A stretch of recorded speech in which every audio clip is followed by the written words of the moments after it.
Thanks, everybody. Morning. So today, I'm going to kind of mix things up just a little bit and talk a bit about my class in general. So, the title is Mining Student Engagement, but I've noticed kind of a trend that when I talk about this topic, so I'm doing Minecraft and there are zombies and I'm collecting data on student engagement, and I start talking about, data. And I say, here's what's going on in the class, and everybody say, yeah, that's great. What the heck is my kid talking about all the time? So either they want to talk about Minecraft, and they don't really want to talk about the theory, or they're like, yeah, that's great. Get to the zombies.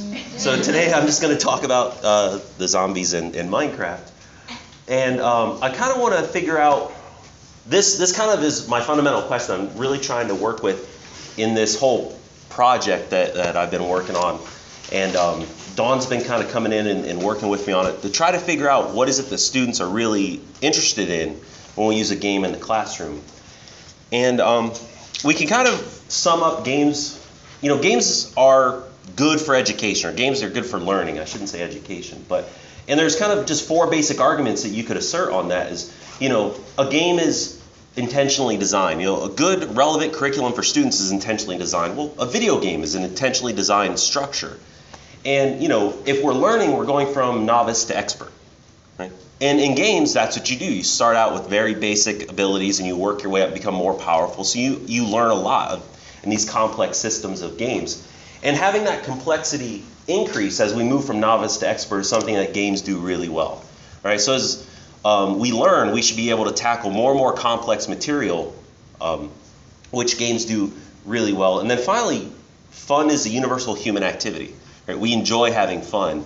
So if a game is good, it should be fun, and we should enjoy that. And so if we use these four basic arguments to advocate for games in learning, how does that pan out?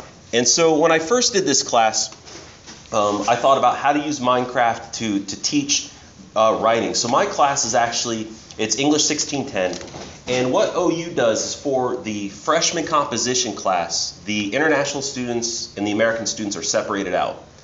And it's the same course-bearing credit for both. But we spend a little more time on genres, a little bit more on APA, and just sort of plagiarism, some things like that our students need kind of versed in. And I was really looking to how to get this to be a little more motivating for the students, because I got tired of reading papers on smoking and divorce and TV violence, those kind of boilerplate essays that students like to write. And so I introduced Minecraft.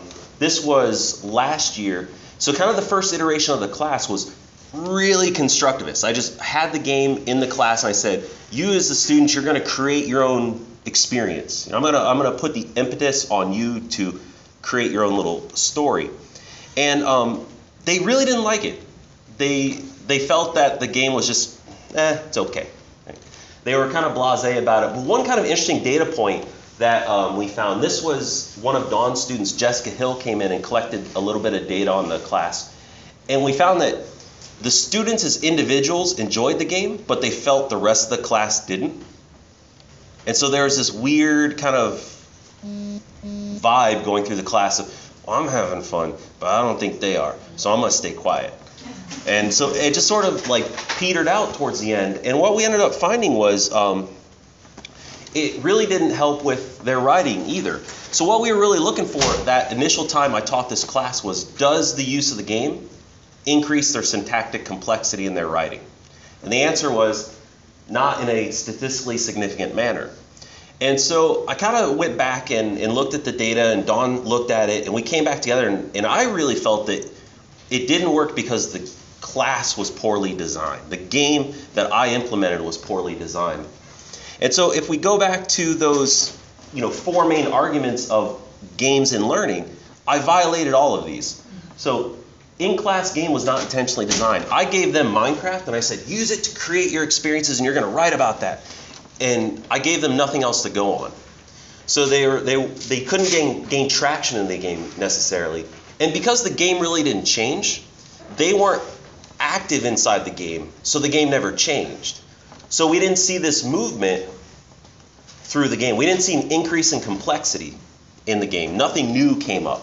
And then one of the other interesting parts is they really didn't move from novice to expert. There was nothing in the game that increased their ability in the class. So even if they did things in the game, they weren't necessarily translating that into the classroom. And then finally, fun is a state of mind, but so is a grade point average. And that was a bigger of a motivator for my students. The final paper of the class actually became an argument over grades and rewards. So we talked a little bit. I gave them a little short piece of Alfie Kohn's Punished by Rewards. And I said, let's discuss that. Let's argue that. And I felt the class really didn't go well, although, the classroom objectives were met. Students, did good writing. But the game really didn't play too much of a part of that. So I wanted to go back and kind of figure things out, because although we collected a lot of quantitative data, there was some qualitative stuff going on in the class that was much more interesting. So for the game itself, and one of the areas I struggle with is when we talk about games, there's a pattern, there's an action beat with games. So for the first minute, you sit down at a game and you're like, wait, so I shoot this little bird and those little piggies. All right, I'll keep playing. You're hooked. You get that hook. You decide if you kind of dig it or not. And then about 10 minutes in is just agency. All you're doing is you're running, you're jumping. Oh, this button does this button does this. Here are the things I can do. About 1 hour in, you'll commit to a game or you'll leave it. Say, this game's for me, or I'm not really big on this game. I'm going to go find something else. About 4 hours into gameplay, the player will start to internalize their own goals. We'll say, yeah, I know saving the princess is the important thing, but what I want to do in the game is jump over every flagpole, collect all the coins without dying. All right, so you develop your own internalized goals. And where my class failed was they never really got past here, and they never got to here. Because here's where learning can really occur. I think, we get them to internalize their own goals in the game, and they'll start to learn. And my class never reached that point. So what went wrong was the question I was faced with. And, I go back through the literature, and Kirk Squire back in 2016, he's done a lot with games and learning, and he talks about their designed experiences. And I really didn't design an experience for these students. I just gave them a place with which to build their own experience. And, Cole, back in '84, he talked about direct experience. We learn through direct experience. And although my students were being given an experience, there was no direction, so they couldn't really pull from it and figure out what to do with it. So I went back and restructured the whole class. And one of the things I thought about was experience. I didn't give my students an experience on which to build from. And, the best games all start out as an experience. Jesse Schell talks about the essential experience. What is it you want your player to feel? And Todd Howard is one of my favorite game designers. He made Skyrim, Fallout 3, Oblivion, Morrowind. And he always starts with a picture or like an action figure. And someone says, what's your next game? And I want you to feel that. That feeling you get looking at this, that's the game, right? And I didn't have this feeling in that class. So my students didn't do anything. And these quotes down here are actually from my students from the new class, the zombie class. And, as Pixie said, when writing something you're actually involved in, you can understand it better. So I got kind of interested in this, what are they involved in? And War Machine said, I know what to write because we have experience. And point of fact, Pixie is a better zombie fighter than War Machine. So I'll get back to them later. So I saw this picture, and I said, that's what I want my experience to be. It's like, I want my students to feel this. And so this, I decided, was going to be the essential experience of the new class. And from here, I would build the class and the game and their experience in it. I showed this picture to my students, and one of them said, that's final exams right there. I was like, all right, I'm on to something. So I started there, and I got to thinking, well, why zombies? And they're kind of a really nice generic threat. And so what we could do with zombies is look at like critical thinking. So we looked at, why are zombies popular now? And, we went through like Google News headlines, and there's all these kind of pessimistic, vague threats in the news. And do zombies represent a fear of this technology? We're all turning into mindless zombies staring at our phones. So we could kind of discuss we know they're popular, but why? Let's investigate that as a group. So we could look at things like that. Other things we could do is look at different genres. So part of the class is we discuss genres of writing. Zombies are in every possible genre you can think of. So they're in horror movies, right? The classic things, comedy and drama. And if you've seen 28 Days Later, it introduced kind of a genre-shifting concept where zombies could run. So my students were like, zombies can't run. In this movie, they ran. What's going on there? So we could kind of discuss what they did. How can they be in comedies? How can they be in dramas? So they kind of worked as a really nice, generic everyman, I suppose, or every corpse, if we want to call them that. Every corpse. But then also I could stress with my students that academic is a frame of mind. A lot of times in class, students are trying to metagame the teacher where they're like, what does Jeff want me to write about? Smoking.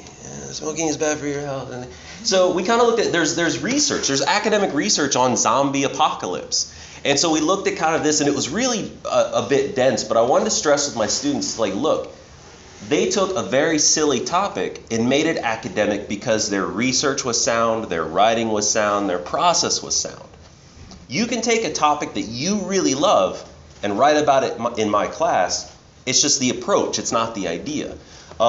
By the way, this little math number down here basically says if zombies are real, we're all dead soon.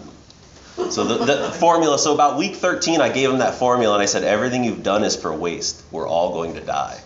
And they got upset. But so we could kind of look at things academically as well. And then finally, we could kind of look at like author's purpose. The Center for Disease Control has a zombie preparedness website. So you can go there and get your information on how to prepare for the zombie apocalypse. And so we could ask, I asked my students, why would they do this? What's their purpose? Zombies aren't real, right? So why does an author do something? Why does an author put forward a message? So we could kind of look at these different things using zombies as our central focus. But then what I really wanted to do was figure out how could I get them to not just do something in an abstract way, but to have some sort of concrete plan and experience out of that. So once again, what's my essential experience? So I got to thinking about, this is a map of Atlanta that shows within 24 hours, the city of Atlanta would fall to zombies. So I got to thinking about this. I was like, well, what if I put a city in my game? The essential experience is my students have to survive the zombie apocalypse using what they've read. So they go in and use our books, and then inside some sort of game, and I was thinking Minecraft at the time, they could actually have this experience. And so the class kind of settled into two main concepts. First we used Minecraft, and then we used World War Z and the Zombie Survival Guide, both by Max Brooks. And how many people have seen the movie World War Z? That's awesome, because it's a terrible movie. But the book is incredible. So what he does here is there was a zombie apocalypse. This is 10 years after the Great Zombie War. And he uses a life narrative approach like Studs Terkel, World War II narratives. So these people are reflecting on what happened. So we could look at individuals' experiences in a zombie apocalypse, and then my students would have their own experiences in a zombie apocalypse. And this was our city. So I got this actually off of Planet Minecraft and then modified it a little bit. It was originally called Broville was the name of the map, sadly. But players, the players would spawn around the place, and then eventually they all started congregating. There's a little university, so right over here where they started to kind of hole up and seek shelter from the zombies. And I used two modifications. One was called Minecraft Comes Alive, that creates villagers. So these little characters that'll run around and do things. And then I also used one called the Walking Dead mod that creates about six different zombie types that don't die in the sunlight. If you're familiar with Minecraft, the monsters die in the sunlight, and this stops that. So the initial rules of the game was I set it up where I gave students no initial supplies. And all changes were permanent. If they did something in the game, I did not fix it. They had to deal with it. It was a 24/7 private server, so they could play anytime they wanted. And initially, I had a 100-point grade. So this was a little challenging for me. So Brenda Brathwaite talks about in her challenges for game designers, like, cooperation. If it's not a rule that I have to cooperate with other players, I won't. So if you want players to cooperate, you have to have a rule. And my students initially, as they started playing Minecraft, didn't cooperate. So I said, look, as a class, you have 100 points. Each time one of you dies, I'm taking away 3 points. So you're either going to fail as a class in the homework or you're going to succeed in the class. And that kind of forced them to start cooperating. And what was interesting is after about a week, I dropped this rule. It just sort of died a quiet death because once they started playing together, they found they really enjoyed it. It was just a matter of pushing them to do so. So originally they were in class mode where it's like, I have to do my work alone. And then when they got that collaborative mentality, they started grouping up. And very quickly, though, they started metagaming me. So in class at one point, a student was concerned. He's like, I don't want to play because if I play and die, I hurt the group. And Pixie was like, this is a writing class, not a game class. Jeff can't fail us by failing the game. So they kind of thought past me anyway. So I was like, all right, well, I'll let this go. But by then they started playing together and started really cooperating. So then we had something. So originally when I did this class before, the players, they played together, but they didn't have experiences together. So in this class, because they had a common threat, the zombies, they started having an experience together and really working and cooperating. So we use these 2 books, and we also use Google Docs. So I've moved all of our writing over to Google Docs to create a perpetual beta drafts. My students don't turn in drafts anymore because I just don't find it effective. Because what I can do in Google Docs is not only can I give instant feedback, but I can actually see what they're writing and when. I don't understand why, as a teacher, I have to see my students writing in a linear format. Why do I only have to see the end goal? I kind of want to see how the sausage gets made as a teacher. So I can actually see, okay, we talked about item A in class, and then my student went in and made that change that night for homework. So it lets me kind of peer into their workings because Google Docs saves every 11 seconds. So I combined that, and it really came down to these things. So we would read, we would play, we would write, and they all kind of worked together. And there were 3 main papers in this class: researching a phenomenon paper, arguing a position, and proposing a solution. So the first thing we did, this researching a phenomenon, originally the game was just Minecraft. So they went into the game, they started playing, they're like, yeah, this is okay. And then the zombies came out. So I started a zombie apocalypse, and they had to figure out what happened. So they could go into the zombie survival guide, they could go into World War Z, start looking for information like, what's causing these zombies? Where did they come from? How do we fight them? So their first paper was they had to kind of explain this to me. A couple of students chose to kind of step out of the game and write about why zombies are popular, and I let that happen. So if they didn't want to write specifically involving the game, they could go ahead and write about zombies in general. And then from here, it was interesting because they started kind of reflecting what we saw in the books. There's a great example in the book where this character, Jessica, her and her family flee north into Canada where it's cold. Cold can stop zombies, at least through the spring. And it starts out, there's a community, everyone's working together, but as supplies dwindle and winter comes on, it becomes more and more cutthroat in an environment, and everyone starts to distrust one another. And sure enough, in the game, my students started to distrust one another, and they started hoarding supplies. So one student, he wrote about, this guy is hoarding supplies. Why is he doing this? The best part is, it was himself. He was writing about why he was hoarding supplies and why he thinks that's the case.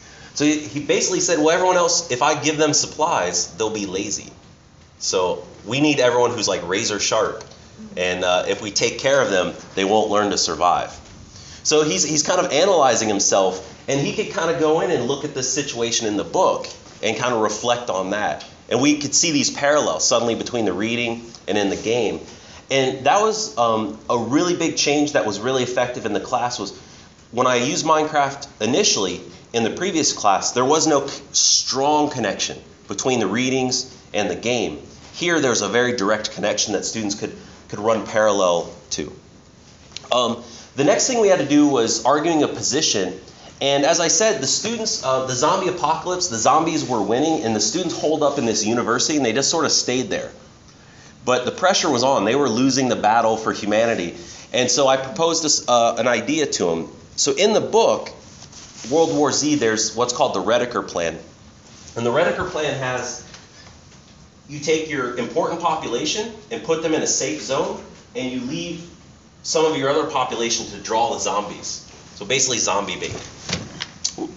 In order to, for people to survive. So I said, look, you're losing, the zombies are winning. I propose a simple plan. We sacrifice some people, and we keep the best people alive in the game, and we save humanity. Everyone was against the idea, except for one student.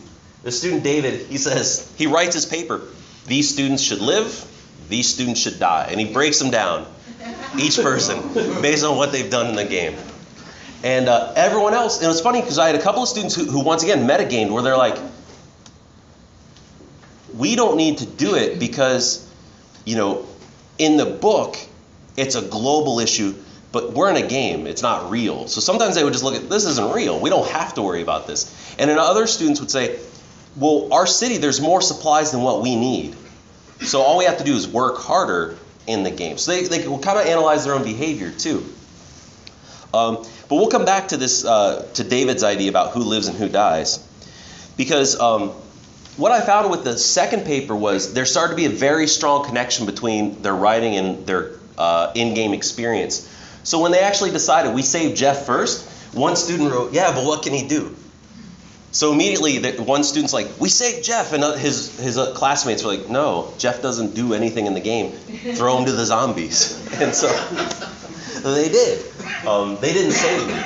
But one of my students, Steven, he actually, he says, look, we don't need to do this because we have plenty of supplies. As a matter of fact, and he gives these very specific directions.